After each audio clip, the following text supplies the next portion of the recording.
Hello, welcome back to another video. What type of birds stick together? It's Velcros. Haha, Velcros. All right. So today we are looking at a new topic, functions and graphs. We're going to be looking at, in particular just today, functions and function notation, how we write functions. Now, just so you have a bit of an idea, you'll kind of get a better idea as we go along. But a function is a special type of rule, or sometimes we call it a relation. Now, it is one-to-one, and that just means that for every one input, there's exactly one output. So for every one x value, there's only one y value. Okay, so when you have an equation and it says y equals something, and it's one-to-one, we can call it a function, and then we can replace y with this f bracket x. As you can see there, and we call that a function of x, or as short, we'll say f of x, and so it'll be f dash x. Okay, now, basically, we've got this y equals to x squared plus 2x. Now, notice, writing it in function notation, all I've done is I've replaced the y with an f bracket x. Okay, and so this is where we start to get into a little bit of an understanding. That f of x becomes your dependent variable. That means it kind of depends on what the x is. All right, and then your independent variable, the thing that you kind of change, is the x values, as you can kind of see here. Okay, so those are your independent variables on the right, f of x on the left. And then the important part, if you didn't hear any of that, we'll get used to it. But this is the part I want you to know. Whatever is in that bracket for x, that's what you substitute into the equation. Okay, now if that doesn't make any sense, let's hit up a couple of examples until it does. Okay, so let's take a look at these questions. If you've got fx, it's a function of x equals x squared plus 2x. If I want to find f of 0, that means I'm going to write 0 squared plus 2, and instead of x, I'm going to replace it with 0.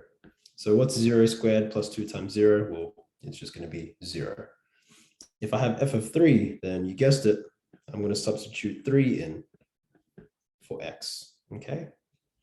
And in this case here, 3 squared is 9 plus 6, that's 15. Okay, if I have f of -1, then again, I'm going to substitute -1 into the brackets, or into wherever x was. And in this case, -1 squared is +1, minus 2. So that's, hold on, let's try that again. +1 minus 2, so that just becomes -1. Now, if I have f of a, now in that case, every time I see an x, I'm just going to replace it with a. So it's going to be a squared plus 2 times a.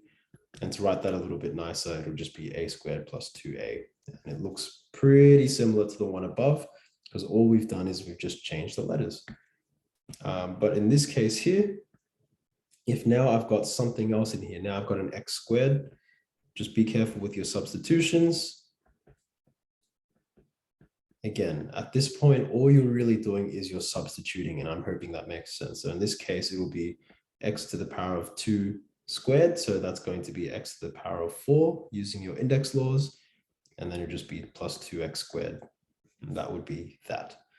Now, this one here is probably the most complex of them all. It's like a x plus h. So in this case, whatever we're going to put in the bracket just gets put in the bracket. And then we have squared plus 2 lots of x plus h. Okay. Now, if we really wanted to, we could expand this whole thing using your correct expansion. It's h squared plus 2x plus 2h. And really, that's about it. That's it expanded. Not very nice, not very clean, but we did it. Okay.